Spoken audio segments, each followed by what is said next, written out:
बजाओ बजाओ जरा झूम के बजाओ।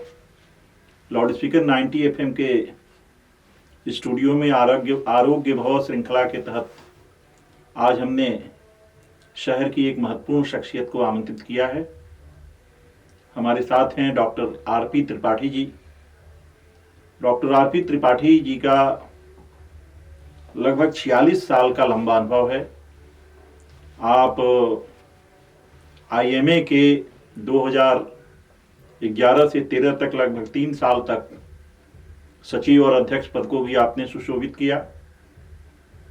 सामाजिक जीवन में भी आपकी सक्रियता है और गोरखपुर में जो कुष्ठाश्रम है गोरखनाथ क्षेत्र में, उस कुष्ठाश्रम में भी आपने सेवाएं दी। आपका कुष्ठ रोग में स्पेशलाइजेशन भी है, एक विशेष आपने इसके लिए कोर्स जालमा से आपने ट्रेनिंग ली है। आप 1977 में आपने एमबीबीएस कानपुर के गणेश शंकर विद्यार्थी मेडिकल कॉलेज से किया था और तब से लगातार आप सेवा के क्षेत्र में, चिकित्सा सेवा के क्षेत्र में बने हुए हैं। तो आज लाउड स्पीकर 90 एफएम के स्टूडियो में हम अपने दर्शकों और श्रोताओं की ओर से डॉक्टर साहब का हार्दिक अभिनंदन करते हैं। डॉक्टर साहब से आज जो हमारी बातचीत होनी है, खासतौर से स्वास्थ्य संबंधी जो समस्याएं सबको रहती हैं और हर घर में दूसरा तीसरा व्यक्ति किसी न किसी बीमारी से आज पीड़ित है, तो स्वस्थ रहना भी एक चुनौती है। कैसे हम स्वस्थ रहें, और एक नई बीमारी जो डॉक्टर साहब चाइना में आई है, जिस HMPV, उसको लेके भी लोगों में एक, चूंकि इस समय टीवी पे और चैनलों पे ये लगातार दिखाया जाता है और चाइना में कुछ कैजुअलिटी भी शायद हुई हैं, तो उसको लेकर के भी हम डॉक्टर साहब से बातचीत करेंगे। आपके मन में बहुत सारे सवाल रहते हैं, आपका फीडबैक भी आता है, तो आइए हम डॉक्टर साहब से आज बातचीत का सिलसिला शुरू करते हैं। डॉक्टर साहब, एक बार और आपका, आपने समय निकाला इसके लिए, फिर हम एक बार और आपका अभिनंदन करते हैं। धन्यवाद। और डॉक्टर साहब, आज के भाग दौड़ की जिंदगी में स्वस्थ रहना एक चुनौती है। बिल्कुल।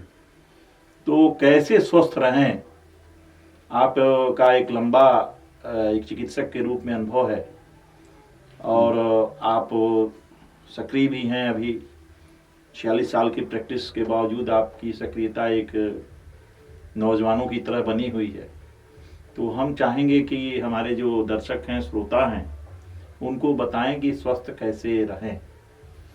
देखिए, भाग दौड़ की जिंदगी है, लेकिन भाग दौड़ तभी संभव है जब आप स्वस्थ रहें। जी। स्वस्थ नहीं रहेंगे तो न दौड़ पाएंगे, न भाग पाएंगे, बिस्तर पर लेट जाएंगे। जी जी जी। तो स्वस्थ रहने के लिए अब पहले ये कहा जाता था कि आप, मसूरी में टीबी के मरीजों को भेजा जाता था। जी। सैनिटोरियम था वहाँ पे। शहर के जो लोग हैं वो देहातों में जाते थे। अब देहात खुद शहर में आ गया है। जी। तमाम देहात शहरी क्षेत्र में घोषित कर दिए गए। देहात ही शहर हो गया। देहात शहर हो गया है जी। और सुख सुविधा के नाम पर वो सारी चीज़ें देहातों में, घरों में हैं जो शहरों में होती हैं। जी। और वो एक स्लो पॉइजन का काम करती हैं। वही एक प्रदूषण का बहुत बड़ा कारण है। आपका एसी है, फ्रिज है, टीवी है, कोई घर ऐसा नहीं है देहात में भी जहाँ पे ना हो। लाउड स्पीकर है, रेडियो है, तमाम तरह का पॉल्यूशन। गाड़ियाँ इतनी हो गई हैं कि आप गांव में आप अंदाज़ा नहीं लगा सकते। तो पॉल्यूशन एक समस्या है जो स्वास्थ्य को लगातार नुकसान पहुंचा रहा है।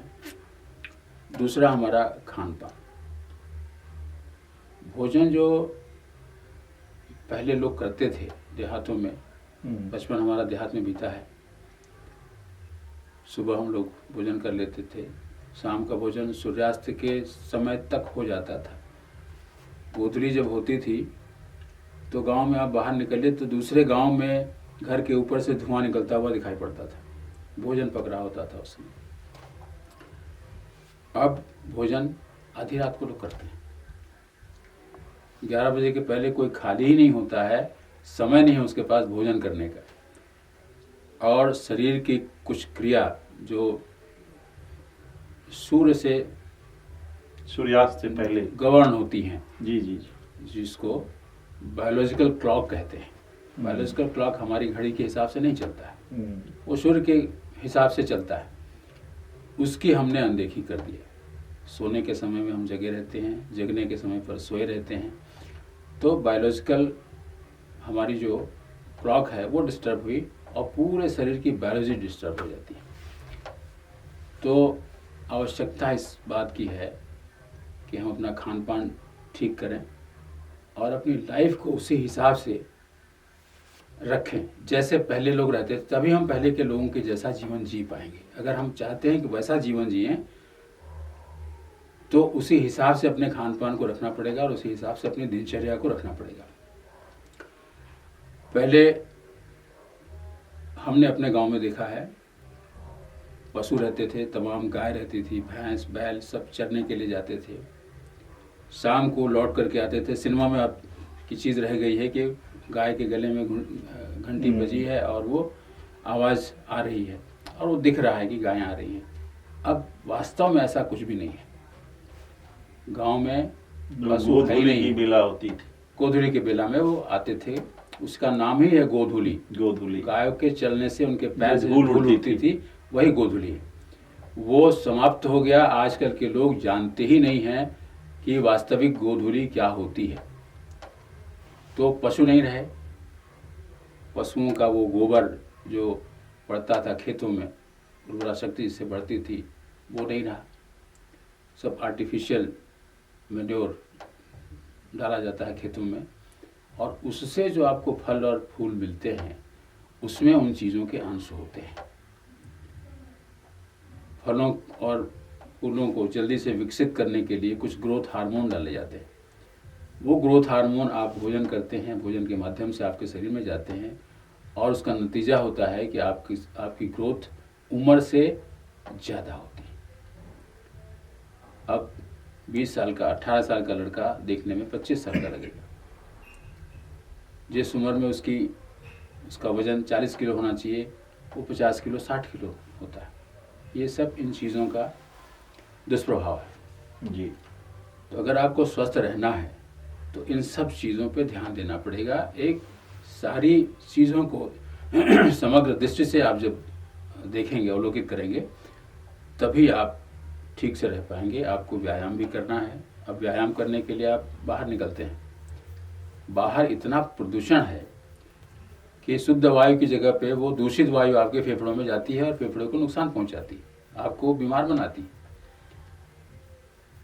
तो अब वो अकेले का काम नहीं हो सकता। ना आप अकेले प्रदूषण फैला रहे हैं, ना आप अकेले उसकी सफाई कर सकते हैं। ये पूरे समाज का दायित्व है और समाज में एक होड़ लगी हुई है मटेरियलिस्टिक एज में, उस हिसाब से आगे बढ़ने की। हमारे पास 2-2 गाड़ियाँ होनी चाहिए, मोटरसाइकिल होनी चाहिए। साइकिल से कोई चलना नहीं चाहता था। हम लोग जब शुरू में आए थे यहाँ पे तो साइकिलों की कतार रहती थी, सारे लेबर साइकिल से आते थे, कुछ लोग पैदल आते थे। अब साइकिल दिखती नहीं है। डॉक्टर साहब के बारे में आपको बता दूं कि डॉक्टर साहब की पृष्ठभूमि ग्रामीण पृष्ठभूमि है और ये देवरिया में जो लार थाना क्षेत्र है वहाँ के पिंडी गांव के मूल निवासी हैं, इसलिए आपको इनकी बातों में वो गाँव की बातें, गाँव में जो चीज़ें रही हैं उसको आप बता रहे हैं। जी डॉक्टर साहब,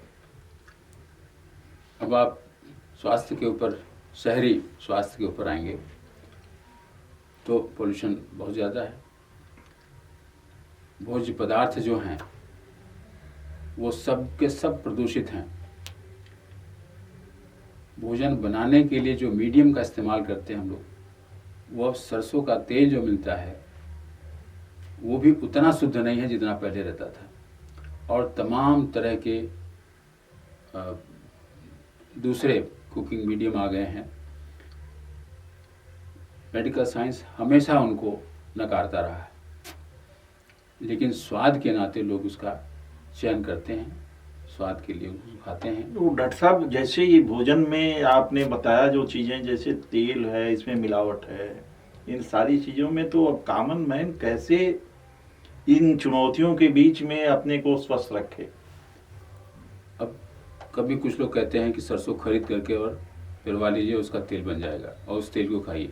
लेकिन सरसों जिस खेत में पैदा हो रहा है, जो उस पर कीटनाशक डाली जा रही है, वो कीटनाशक भी उस सरसों के माध्यम से आपके शरीर में पहुंचता है। तो ये बहुत बड़ा एक दुर्भाग्यपूर्ण है कि पूरा का पूरा सिस्टम ही बीमार हो गया है।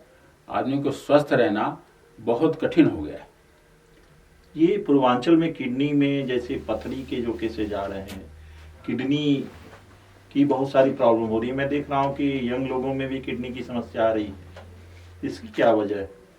किडनी की प्रॉब्लम, अब किडनी का काम होता है आपके खून को छानना और उसको शुद्ध करके वापस भेजना स्ट्रीम में, ब्लड सर्कुलेशन में, और जो अशुद्धियाँ निकली हैं उसको पेशाब के रास्ते से बाहर निकालना। अशुद्धियों में कुछ चीज़ें ऐसी होती हैं जिनका आकार बड़ा होता है और बहुत महीन नसों से वो निकल नहीं पाती हैं, वो गुर्दे में कहीं ना कहीं जमा हो जाती हैं और वही इसका रूप ले लेती है, पथरी का रूप ले लेती है। पानी भरपूर मात्रा में पिए आदमी, शुद्ध जल, एक्सरसाइज करे ताकि गुर्दे को खुद को काम करने के लिए पर्याप्त मात्रा में खून मिले। गुर्दे को, हृदय को, मस्तिष्क को, उसको भी खून चाहिए अपना काम करने के लिए, और वो खून तभी मिलेगा जब आप एक्सरसाइज करेंगे। तो अगर आप एक्सरसाइज करते हैं, शुद्ध पानी पीते हैं और ऐसी चीज़ें जो प्राय वर्जित हैं वो नहीं लेंगे तो गुर्दे में खराबी नहीं आएगी। दूसरी इसकी वजह है तमाम तरह की औषधियाँ। तमाम दवाइयाँ ऐसी हैं जो टॉक्सिक होती हैं, जो जा करके कहीं ना कहीं नुकसान पहुंचाती हैं। ये एंटीबायोटिक दवाओं का भी असर होता है? एंटीबायोटिक से इसमें कोई खराबी नहीं आती है, लेकिन एंटीबायोटिक का नुकसान ये है कि ज़्यादा देने पर उसका प्रभाव ख़त्म हो जाता है। आजकल पूरी दुनिया इस चीज़ को फेस कर रही है। नए एंटीबायोटिक्स कुछ मार्केट में आ नहीं रहे, शोध तमाम चल रहा है उसके ऊपर, लेकिन नए नहीं आ रहे हैं। और पुरानों का दुरुपयोग इतना ज़्यादा होता है कि उनका असर धीरे धीरे शरीर पर से समाप्त होता जाता है। वो बैक्टीरिया, वायरस मरता नहीं है।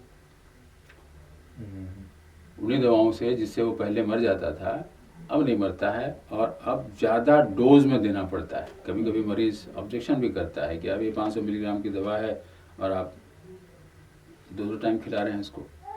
एक टाइम खिलाने पर उसका असर नहीं मिलता है क्योंकि रेजिस्टेंस हो गया। और ये चुनौती पूरे विश्व के लिए, कई देशों ने तो प्रतिबंध लगा रखा है जी कि आप सिर्फ यही एंटीबायोटिक लिख सकते हैं और जब तक जरूरी ना हो लिखेंगे नहीं। हमारे यहाँ ऐसा नहीं है। हमारे यहाँ एक बहुत बड़ी समस्या ये है कि आपको सिर दर्द हुआ तो आप जनरल फिजिशियन के पास न जाकर के सीधे न्यूरो फिजिशियन के पास जाएंगे। आपको सीने में दर्द हुआ तो बिना ये जाने हुए कि वो पेन मस्कुलर है या कोई और वजह है, सीधे आप कार्डियोलॉजिस्ट के पास जाते हैं।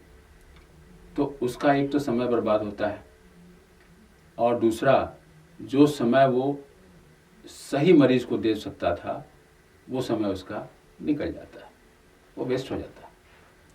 तो बहुत जो जेन्युइन पेशेंट हैं उनको भी बहुत सुंदर इलाज इस भीड़ की वजह से नहीं मिल पाता। डॉक्टर साहब, आज के जो मतलब इस समय तो बहुत सारे एक्सपर्ट हर बीमारियों के अलग अलग हो गए हैं, लेकिन हम लोगों को याद है कि पहले के समय में एक आध डॉक्टर होते थे। जैसे देवरिया में कोई बड़ा नाम था, गोरखपुर में जैसे ये डॉक्टर लहरी होरी थे, और कोई एक वो डॉक्टर ये यहाँ एक बैठते थे, क्या नाम था पुराने बहुत, तो एक बहुत पुराने लोगों में डॉक्टर सेनगुप्ता। तो लोग आमतौर पे जाते थे और उनके यहाँ से इलाज कराते थे, ठीक हो जाते थे। और मतलब वो न उस समय लोगों को न्यूरो का ज्ञान था, न कोई बहुत ज्यादा इस तरह की चीजें थी। वो जो जनरल प्रैक्टिशनर था, फिजिशियन था, वो फिजिशियन सारी चीजों को देख लेता था। वो उस जनरल फिजिशियन का रोल आज भी है जी, और आज भी वो वही काम करता है, बल्कि उससे ज़्यादा दक्षता से करता है जी। तो अब उनके पास हर विषय की जानकारी होती थी। आज भी कई देशों में ये सिस्टम है कि मरीज पहले अपने फैमिली फिजिशियन के पास जाएगा, वो उसको एग्जामिन करेगा और वो डिसाइड करेगा कि इनको किस स्पेशलिस्ट के सेवा की ज़रूरत है। कार्डियोलॉजिस्ट को दिखाना है, न्यूरोफिजिशियन को दिखाना है, न्यूरोसर्जन को दिखाना है, ऑर्थोपेडिक सर्जन को दिखाना है, गैस्ट्रोएंटरोलॉजिस्ट को दिखाना है, कहाँ दिखाना है ये वो डिसाइड करेगा। हमारे यहाँ अभी वो सिस्टम डेवलप नहीं हो पाया है। लेकिन जनरल फिजिशियंस अभी भी हैं, बहुत अच्छा काम कर रहे हैं। मैं खुद एक जनरल फिजिशियन हूँ। हर तरह के पेशेंट मेरे पास आते हैं और जितना हो सकता है उनका ट्रीटमेंट करता हूँ। जब मुझे लगता है कि नहीं इनको किसी स्पेशलिस्ट के सर्विसेज की ज़रूरत है तो वहाँ भेजा जाता है और वो वहाँ पे ठीक होते हैं जी। तो इसके दो फायदे हैं। एक तो ये कि मरीज का समय और धन दोनों की बचत होती है। स्पेशलिस्ट को समय मिल जाता है अपने मरीज को देने के लिए, क्योंकि आप जब वहाँ जाएंगे तो वो ये मान के चलेगा कि इसने अपने जनरल फिजिशियन को दिखाया होगा, उसके बाद हमारे पास आ रहा है, तो इतनी जांच करानी पड़ेगी, तभी हम कंक्लूड कर पाएंगे कि इनको क्या हुआ है। तो इस चक्कर में वो कई तरह की जांच कराता है, तो धन भी खर्च होता है, समय व्यर्थ होता है उसमें, और निकलता कुछ नहीं। तो ये जनरल फिजिशियन का कॉन्सेप्ट जो पहले था वो आज भी है और वो कभी खत्म होने वाला नहीं है, वो हमेशा रहेगा। जी। दूसरा, आमतौर पे पेट की समस्या आजकल लोगों को ज़्यादा है। मैं देखता हूँ कि नए नए जो यंगस्टर्स हैं उनका पेट साफ नहीं होता, तो वो कोई पेट सफा, कोई कुछ लेता है। तो डॉक्टर साहब, ये पेट में जो अगर जो कॉन्स्टिपेशन रहेगा तो भूख भी नहीं लगेगी। जब सुबह सबसे बड़ा जरूरी है कि जो हम खा रहे हैं वो हमें पच जाए और मतलब वो वेस्ट के रूप में निकल जाए शरीर से। तो ये आजकल जो, और ख़ासतौर से फास्ट फूड वगैरह जो खा रहे हैं, इसकी वजह है या क्या वजह है कि पेट आमतौर पे लोगों का मैं देखता हूँ कि कब्ज है, कोई वो आयुर्वेदिक दवा ले रहा है, कोई अंग्रेजी दवा ले रहा है, कोई मेडिकल पे दौड़ रहा है। तो इसको आप किस रूप में देखते हैं? देखिए, आज से 50-60 साल पहले हम लोग नदियों का जल पीते थे। आज भी सिनेमा में दिखाया जाता है, घड़ा लेकर के औरतें नदी से जल लेकर के आ रही हैं। हमारे दरवाजे पर कुआं था, हम लोग उस कुएं का जल पीते थे। आज गंगा जल जैसा पवित्र जल आचमन करने के लायक नहीं है, इतना प्रदूषण हो गया है उसमें। तो अगर हम उस जल को पीते हैं तो कहाँ जाएगा? वो पेट में ही जाएगा ना, और वो तमाम तरह की बीमारियां पैदा करेगा। एक वजह तो वो है दूषित जल, और आपको शुद्ध जल के लिए पैसा खर्चा करना है। दूसरा, अशुद्ध भोजन। अभी जैसे हमने बताया कि तमाम तरह की अशुद्धियां हैं भोजन में, जिसकी वजह से। तीसरा वजह है उसका एक्सरसाइज की कमी। आदमी इतना व्यस्त हो गया है कि उसको अपने शरीर के लिए समय देने के लिए समय नहीं है उसके पास, वो एक्सरसाइज नहीं करेगा। पहले लोग पैदल चलते थे, साइकिल भी चलाने लगे बाद में, साइकिल भी बहुत बाद में आई, तो उससे भी एक्सरसाइज होती थी, पेट की कसरत होती है, उसके नाते पेट साफ होता था। अब और आगे चल करके अब खाना भी खत्म, वो खाली सूप पी करके, जितनी आपको कैलोरी कॉन्शियस आदमी हो गया, भोजन कॉन्शियस नहीं है। कैलोरी आपको 1800 कैलोरी चाहिए, 2000 कैलोरी चाहिए। 2000 कैलोरी अगर आपको 2 गिलास सूप पीने से मिल जाता है तो 2 गिलास सूप पी करके रह जाएगा। अब वो उसको खाना होगा कहाँ से? तो फाइबर चाहिए होता है, तरह तरह के साग जो होते हैं, गाजर है, टमाटर है, मूली है, इन सब चीज़ों से पेट साफ होता है। जाड़े के समय में मेटाबॉलिक एक्टिविटीज़ कम हो जाती हैं, हाथों का मूवमेंट कम हो जाता है, तो पेट साफ नहीं होता है। इसलिए प्रकृति ने इन चीज़ों को बनाया है कि जाड़े में आप साग खाइए, टमाटर खाइए, गाजर खाइए, आप कम एक्सरसाइज भी करेंगे तो भी आपका पेट साफ हो जाएगा। तो ये भोजन से रिलेटेड है। कुछ परिस्थितियों में इसका संबंध दिमाग से होता है, मस्तिष्क से होता है, और कभी वैसा होता है कि उसमें कोई बीमारी है तो पेट साफ नहीं होता है। अदरवाइज अगर वो मस्तिष्क ठीक है उस व्यक्ति का, तो भोजन से उसका संबंध है, एक्सरसाइज से उसका संबंध है, पैदल चलने से उसका संबंध है, पेट साफ हो जाता है। जो लोग ये नहीं करेंगे उनको समस्या रहेगी, उनको दवा खाना पड़ेगा। दवाओं में कुछ दवाइयाँ ऐसी हैं जिनकी आदत पड़ जाती है। अब जैसे टीवी पे तमाम तरह के प्रचार आते हैं, उन चीज़ों को खाने से निश्चित रूप से आपको हैबिट पड़ जाएगी और बिना उसके फिर आपका पेट साफ। उसके साइड इफेक्ट भी है ना। सबसे बड़ा साइड इफेक्ट तो यही है कि उसके बिना आपका पेट साफ ही नहीं होगा। दूसरा एक आजकल जो चाइना वाली जो बीमारी की बात हुई, तो उसके बारे में और डॉक्टर्स के बीच तो चर्चा होती होगी कि भारत में भी हालांकि कुछ केसेज आने की चर्चा है कि मुझे कल कोई बता रहा था, शायद गोरखपुर में शायद केस मिला है कि नहीं मिला है, लेकिन ऐसी उड़ती चर्चा हमने सुनी कि एक आध केस शायद यहाँ भी मिले हुए हैं। तो पूरा विश्व जो है अब बहुत सिमट गया है जी, बहुत सिमट गया है। आप 4 घंटे में कहीं और पहुंच जाएं, 24 घंटे में अमेरिका पहुंच जाएं, 12 अब घंटे तो में हर चाइना जगह का पहुंच आदमी जाएं, हर जगह आ जा रहा हर है। जगह आ जा रहा है और फ्री है बिल्कुल। टूरिस्ट वीज़ा तो बिल्कुल ही फ्री है। तो मरीज आदमी जब जाएगा तो वहाँ से कुछ लेके भी आएगा, कुछ अच्छी चीज़ लाएगा, कुछ बुरी चीज़ें लाएगा, कुछ बहुत बुरी चीज़ लाएगा। उसमें से एक बीमारी भी है। इसी तरह से कोविड आया, इसी तरह से HMPV आ रहा है। लेकिन आदमी को निराश नहीं होना चाहिए। भारतीय वैज्ञानिकों के पास इतनी योग्यता है कि जिस तरह से उन्होंने कोविड को कंट्रोल किया, पूरे विश्व में भारतवर्ष का मॉडल एक बहुत बड़ा मॉडल था और उसमें भी उत्तर प्रदेश का मॉडल जो योगी आदित्यनाथ जी महाराज का मॉडल था, वो उसको पूरे विश्व ने स्वीकार किया। उसी तरह से ये HMPV भी हारेगा, इसमें कोई दो राय नहीं है। और अभी तक इसमें बहुत बड़े कैजुअलिटी की बात नहीं आ रही है।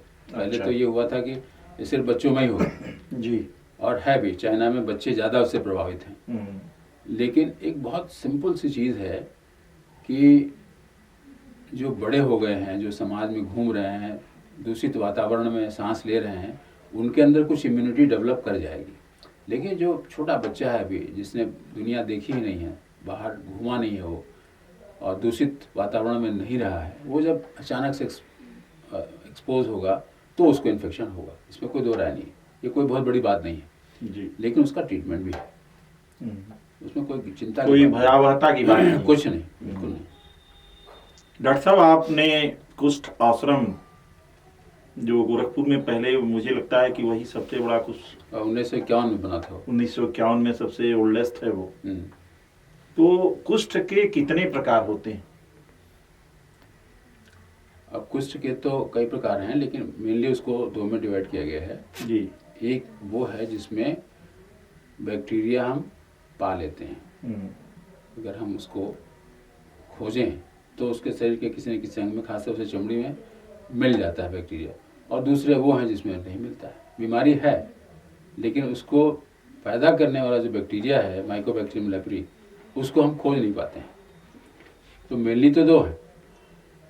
अब इसमें चमड़ी के ऊपर तमाम तरह के चकत्ते आ जाते हैं, उसको हम दूसरी बीमारियों से कंफ्यूज भी करते हैं। अब हम जब यहाँ आए तो कुष्ठ के रोगियों की संख्या कुष्ठ आश्रम में जो दर्ज थी वो बहुत ज़्यादा थी और सबसे ज़्यादा संख्या थी बच्चों की।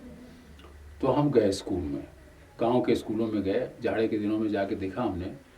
तो जाड़े में देखा होगा आपने, गांव में सेहुला एक बीमारी होती है, इसको हाँ, सेहुला जी, पेट्रियसिस वर्सिकोलर और पेट्रियसिस एल्बा, वो बीमारी है जो रूसियों की वजह से भी होती है। उसके जितने प्रकार थे सबको इन लोगों ने कुष्ठ में लेप्रोसी डिक्लेयर कर दिया था। अरे, और उसकी रिपोर्ट फॉरेन को भेजते थे, क्योंकि फॉरेन से जो ग्रांट आती थी वो इसी आधार पे आती थी कि आपके पास कितने मरीज हैं, तो हम जितना मरीज दिखाएंगे उतना हमको ग्रांट मिलेगा। तो उन सारे बच्चों को कुष्ठ में इनरोल करके और उसको रिपोर्ट भेज दिया गया था। तो ये एक बहुत बड़ी समस्या होती है। इसके लिए जो प्रशिक्षित चिकित्सक है वो उसको डिफ्रेंशिएट करता है कि ये कुष्ठ है या कोई और बीमारी है, दूसरी है तो क्या है, और उसको वो अभी तमाम भ्रांतियां समाज में हैं। जैसे श्वेत शर्म होता है, इसको चरक कहते हैं, विटिलिगो बोलते हैं, चरक, उसको भी लोग कुष्ठ ही मानते हैं। अच्छा, वो भी कुष्ठ का एक, वो है नहीं, बिल्कुल बिल्कुल वो अलग एंटिटी नहीं है, अलग, बिल्कुल ही अलग चीज है, कुष्ठ नहीं है, वो कोई बीमारी है ही नहीं है। अच्छा, बच्चा जब पैदा होता है जी, तो कोई बच्चा काला नीला पैदा नहीं होता है, सब एक ही जैसे पैदा होते हैं। बाद में वातावरण के हिसाब से, जलवायु के हिसाब से और अपने पेरेंट्स के कलर के हिसाब से उसका कलर चेंज होता है। आप इसी हिंदुस्तान में जाकर के दक्षिण भारत में देखिए सभी काले हैं, और बिल्कुल उत्तर में देखिए सभी गोरे हैं। तो वातावरण का उसका प्रभाव पड़ता है, सूर्य की किरणों का असर पड़ता है, जो जीन्स है जेनेटिक इफेक्ट आता है उसका, तो उसको हम लोग बीमारी नहीं मानते, लेकिन उसमें दवा दी जाती है उस सफ़ेद को काला करने के लिए, और तरह तरह की दवाइयाँ हैं, तरह के प्रयोग हैं, कभी सूर्य की किरणों से, कभी दवाओं के साथ सूर्य की किरणों से लेकर के उसको ठीक किया जाता है। तो ये किसी किसी का होता है, कमी की किसी का वजह नहीं से होता होता है। है, कोई कारण किसी कोई शरीर में कमी की वजह से होता है, या ऐसे कोई उसका? नहीं, कमियों में नहीं होती है उसमें, अच्छा। कोई कमी नहीं होती है।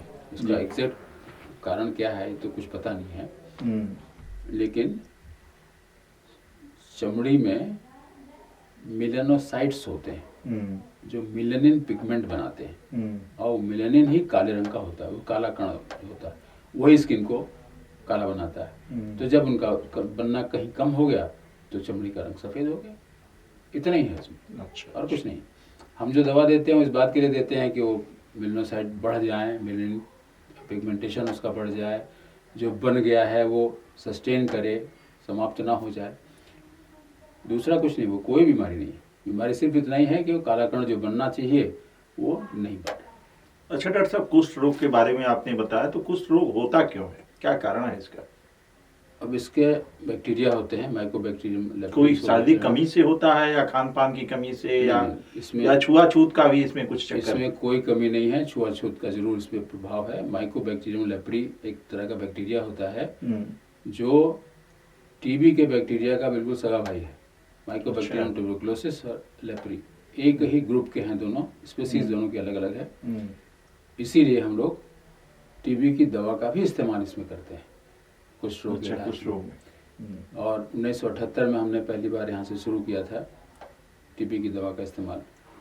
तो अब वो बैक्टीरिया है तो वो छुआछूत के माध्यम से जाएगा, इसीलिए पहले मरीजों को लोग छूते नहीं थे।